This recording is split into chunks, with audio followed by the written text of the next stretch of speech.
Bonjour, je suis vraiment très heureuse de vous retrouver pour cette semaine de lecture biblique. Je vous propose comme thème les 10 paroles. Alors on dit les 10 paroles, on peut dire aussi les 10 commandements ou le décalogue. Personnellement, j'aime le terme de 10 paroles. Et pourtant, 10 paroles, essayez. Je vais vous demander presque, vous pouvez couper là pour l'instant, vous plongez dans vos Bibles, dans le chapitre 20 de l'Exode, et essayez de séparer ce texte en 10 paroles ou 10 commandements. Vous verrez que ce n'est pas si simple. Donc voici dans le livre de l'Exode, au chapitre 20. Alors Dieu prononce toutes ces paroles en disant « Je suis l'Éternel ton Dieu qui t'ai fait sortir du pays d'Égypte, de la maison de servitude. Tu n'auras pas d'autre Dieu devant ma face. Tu ne te feras pas de statue, ni de représentation quelconque de ce qui est en haut du ciel, de ce qui est en bas sur la terre, et de ce qui est dans les eaux, plus bas que la terre.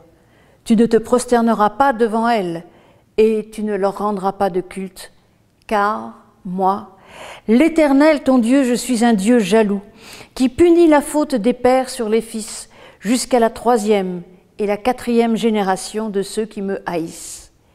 Et ceux qui usent de bienveillance jusqu'à 1000 générations envers ceux qui m'aiment et qui gardent mes commandements. Tu ne prendras pas le nom de l'Éternel ton Dieu en vain, car l'Éternel ne tiendra pas pour innocent celui qui prendra son nom en vain. Souviens-toi du jour du sabbat pour le sanctifier. Tu travailleras 6 jours et tu feras tout ton ouvrage. Mais le 7e jour est le sabbat de l'Éternel ton Dieu. Tu ne feras aucun ouvrage, ni toi, ni ton fils, ni ta fille, ni ton serviteur, ni ta servante, ni ton bétail, ni l'étranger qui réside chez toi. Car en 6 jours, l'Éternel a fait le ciel et la terre, la mer et tout ce qui s'y trouve. Il s'est reposé le 7e jour. C'est pourquoi l'Éternel a béni le jour du sabbat et l'a sanctifié. Honore ton père et ta mère, afin que tes jours se prolongent sur la terre que l'Éternel, ton Dieu, te donne. Tu ne commettras pas de meurtre, tu ne commettras pas d'adultère, tu ne commettras pas de vol, tu ne porteras pas de faux témoignages contre ton prochain, tu ne convoiteras pas la maison de ton prochain, tu ne convoiteras pas la femme de ton prochain, ni ton serviteur, ni ta servante, ni son bœuf, ni son âne, ni rien qui soit à ton prochain. Voilà donc ces 10 paroles que l'on trouve d'ailleurs 2 fois dans la Torah, c'est-à-dire on le trouve dans le chapitre 20 du livre de l'Exode, mais également au chapitre 5 du livre du Deutéronome. On trouve 2 fois le texte et en plus, si vous lisez bien, si vous êtes attentif, ces tables de la loi, comme on les appelle aussi, eh bien sont données 2 fois à Moïse. Une première fois, là, au chapitre 20 de l'Exode, et puis certains d'entre vous le savent, lorsqu'il redescend, il voit que les Israélites ont fait un veau d'or et qu'il commence à adorer ce veau d'or et de colère, il brise les tables. Peu après, au chapitre 34 du livre de l'Exode, il remonte sur la montagne et alors Dieu lui demande de nouveau de tailler 2 tables sur lesquelles il inscrira cette loi. Est-ce vraiment d'ailleurs une loi ? Je disais tout à l'heure qu'il était compliqué de compter, parce qu'en réalité, chaque religion compte un peu différemment. Les Juifs comptent différemment des catholiques, les catholiques comptent différemment des protestants, et même au sein du protestantisme, entre les calvinistes et les luthériens, nous ne comptons pas exactement pareil. Alors on s'arrange tous pour arriver à 10, mais en réalité, vous voyez bien qu'il y a quelques petites difficultés dans ce décompte.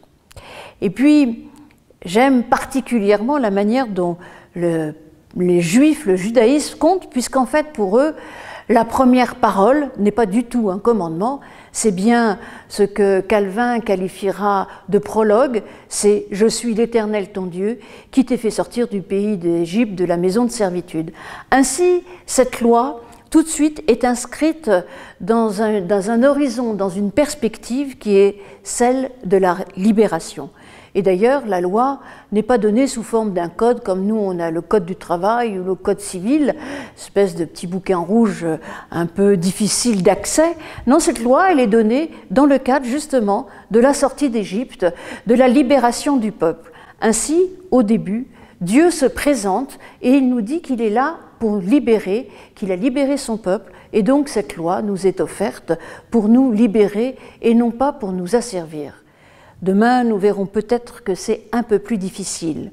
Voilà donc une loi qui nous est offerte, un peu difficile de compter, et puis on peut s'apercevoir aussi que dans cette loi, il y a deux parties, puisqu'on nous dit qu'il y a deux tables de pierre, ces deux parties. La première partie, c'est plutôt pour eh bien, faire le lien, les relations entre Dieu et les hommes, et dans la deuxième partie, on a la relation entre les humains eux-mêmes.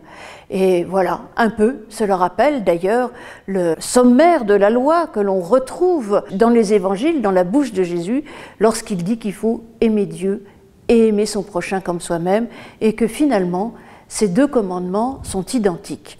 Donc on peut aussi lire ces commandements, ces paroles dans cette perspective. Et puis enfin, est-ce vraiment des commandements? Parce qu'il y a juste un impératif dans toutes ces prescriptions. Tout le reste est à l'inaccompli, comme pour nous dire eh bien, que Dieu nous demande de faire ça, Dieu nous invite à faire ça, pour nous mettre sur un chemin justement de libération, pour nous permettre de vivre en harmonie les uns avec les autres. Mais en réalité, peut-être que Dieu sait que parfois, nous n'arriverons pas eh bien, à mettre en œuvre dans nos existences ce qui nous est demandé. Voilà pour aujourd'hui, pour cette introduction. Et demain, nous nous intéresserons donc aux relations entre l'homme et Dieu. À demain!